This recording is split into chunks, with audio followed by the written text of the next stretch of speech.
अखण्डमण्डलाकारं व्याप्तं येन चराचरं तत्पदं दर्शितं येन तस्मै श्रीगुरुवे नमः। तस्मै श्रीगुरुवे नमः।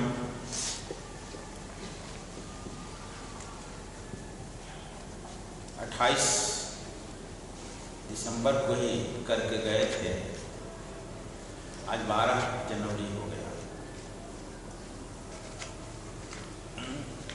एक साल बाद फिर गीता शुरू कर रहे हैं। कितना फिर तुम लोग युद्ध में मत उतरना, इसलिए युद्ध के डरे भाग रहा है सब। तो आज 6ठा अध्याय का 22वां श्लोक है। यं लब्ध्वा चापरं लाभं मन्यते नाधिकं ततः यस्मिन् स्थितो न दुःखेन गुणापि विचाल्यते। कहते हैं भगवान कृष्ण परमात्मा की प्राप्ति जिस लाभ को प्राप्त होकर उससे अधिक दूसरा कुछ भी लाभ नहीं मानता, और परमात्मा प्राप्त रूप जिस अवस्था में स्थिति जोगी बड़े भारी दुख में भी चलायमान नहीं होता। इसको ठीक से सुनना होगा शर्मा जी। कहते हैं कि परमात्मा की प्राप्ति से, भगवान कृष्ण कहते हैं परमात्मा की प्राप्ति से ज्यादा और कोई प्राप्ति का लाभ नहीं है, प्रसन्नता नहीं होनी चाहिए। कहते हैं कि हम लोग जो है परमात्मा को छोड़कर सब कुछ प्राप्त करना चाहते हैं, है ना जी। परमात्मा को जो हम पूजा करते हैं, पाठ करते हैं, योग करते हैं, जाप करते हैं, ध्यान करते हैं, उसमें हम लोग पुत्र पौत्र धन धनाद ही प्राप्त करना चाहते हैं, परमात्मा प्राप्त नहीं करना चाहते। यहां भगवान कृष्ण कह रहे हैं कि बस यह नहीं करें तुम राजयुद्ध तो करो, लेकिन राजा बनना कि राज करेंगे, राजा बनेंगे, इस प्राप्त कर को सुख मत महसूस करना। एक ही चीज में सुख है, परमात्मा की प्राप्ति। जो परमात्मा को प्राप्त कर लेता है वह सुख जो मिल जाता है, दूसरे सुख की कोई कामना नहीं रहती है। लेकिन हम लोग कभी इसकी कामना नहीं करते हैं, है ना? नहीं करते। कभी नहीं कहिए कि हमको तो परमात्मा से हमको गुरु जी मिल जाए, बड़ा दुखी है परमात्मा मिल जाए।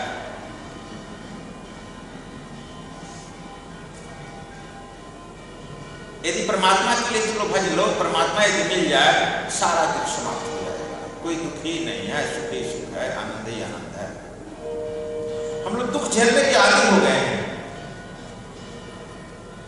छोटे छोटे दुख झेलने के लिए आदी हो गए हैं, इसलिए वो दुख नहीं मालूम होता है। कहते हैं कि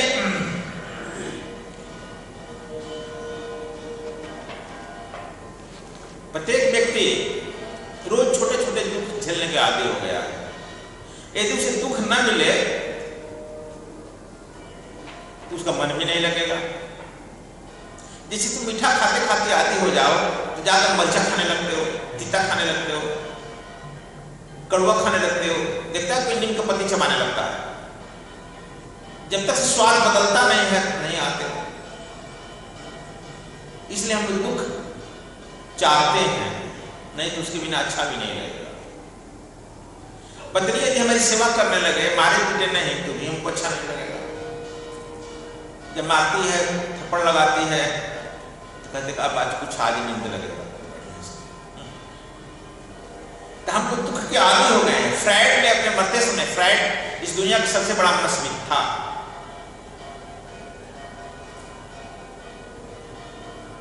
साइकोलॉजिस्ट था। मरते समय कहा कि आदमी का दुख समाप्त नहीं किया जा सकता,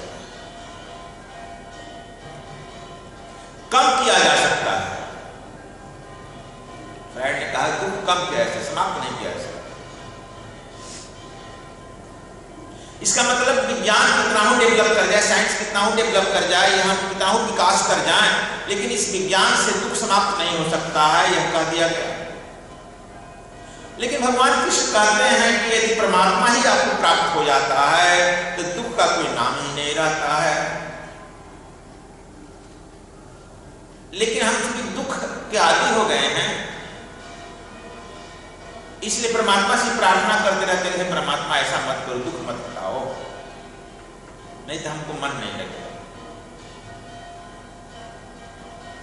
तो देखो, इसलिए हम लोग कहते हैं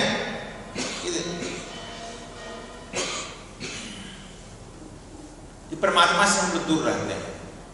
भारत में शूद्र जो है लाखों वर्ष तक पशु की तरह रहा है, पशु की तरह रहा है।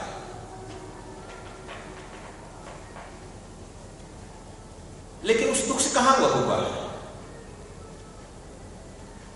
कोई आदमी दुख से उगता नहीं है। यदि दुख से उग जाता तो परमात्मा की शरण में चला जाता ना, दौड़ कर मेरे यहां तक कहता ना, गुरु जी हमको परमात्मा से मिला दीजिए। देखता शर्मा जी कह रहे हैं गुरु जी घर जा रहे हैं, थोड़ा दुख आ गया है। हम कहें परमात्मा से मिला देते नहीं, परमात्मा से कोई मतलब नहीं है, क्यों मिलवाइएगा? कोई आदमी, एक ही उपाय है दुख का समूल नाश। भगवान बुद्ध ने तो कहा है कि दुख जो है सत्य है, यदि सृष्टि में कुछ सत्य है तो दुख है, लेकिन दुख का कारण तो खोजो।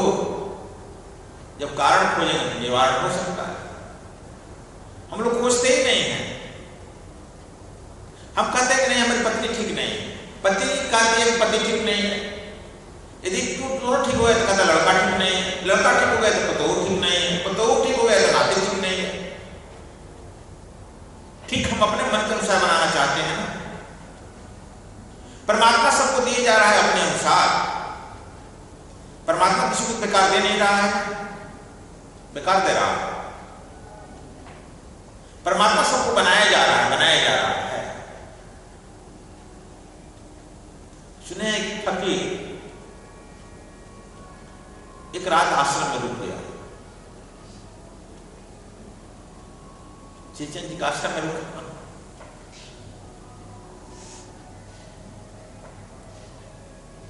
खूब जाड़ पड़ रहा था, जाड़ पड़ रहा था। कुछ रामायण पोथी सब रखे थे, उसको ठंडा लगा था, रामायण को निकाला, जला कर ताप रहा था। सुबह हुआ तो देखा तो अब क्या, अबे भाई तो महाभारत निकाल कर तापने लगा। ये अपना सुबह सुबह सिस्टम जी आए तो खुद बिगड़ते हैं ना, तुम बिगड़े। अरे मूर्ख कहीं का तुम आया, अब जला दिया, रामायण पोथी जला दिया, चल भाग यहां से, भागो। गाली देने में तो भाग।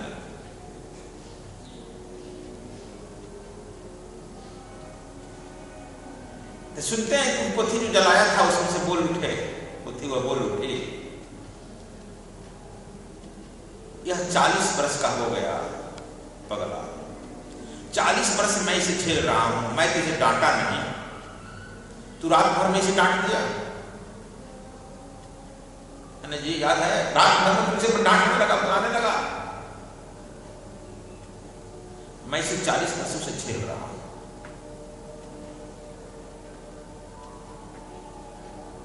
इसे मैं भी बनाया हूं ना, तुम क्यों रात भर में इसे डांटने वाले तुम कौन होते हो? वह फकीर निकला और गया गंगा जी किनारे, स्नान किया। एक माइल, गंगा जी माइल लगा रहता है, माइल स्टोन, उस माइल स्टोन पर कहीं फूल तोड़ा, अब फूल तोड़ा करके अपना पूजा करने लगा, माइल स्टोन पर अपनी पूजा करने लगा। श्रीचंद जी वहां जाकर देखते, तुम तो हमारा रामायण गीता जला दिया, मंदिर से आकर यहाँ माइल स्टोन को भज रहा है। माइल स्टोन से परमात्मा बोल उठा, जहां तुम्हारी श्रद्धा होती है वहीं से मैं प्रकट हो जाता हूं। ना मैं तुम्हारे मंदिर में हूं, ना मैं तुम्हारे मस्जिद में हूं, ना मैं तुम्हारे काबे में हूं, ना